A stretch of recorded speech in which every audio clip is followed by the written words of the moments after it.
మనకి బాధ ఏమన్నా వచ్చినప్పుడు మనం అందరితోని చెప్పేసుకుంటూ ఉంటాం, అందరితోని పని చేసుకుంటూ ఉంటాం.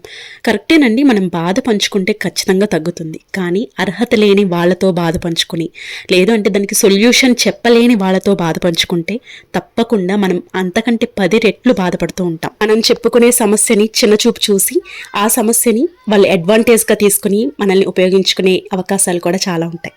కాబట్టి అర్హత ఎవరికైతే ఉంటుందో, సొల్యూషన్ ఎవరైతే ఇస్తారో అలాంటి వారికి మాత్రమే మనం సమస్యను చెప్పుకోవాలి. మీరేమంటారు? కమెంట్ సెక్షన్లో చెప్పండి. మన వీడియోస్ ఫాలో అయ్యే వాళ్ళకి అర్థమవుతుంది. మొన్నే కదా మనం కుండలు తెచ్చుకున్నాము, అయితే అందులో పెరుగు తోడు పెట్టాను అనమాట.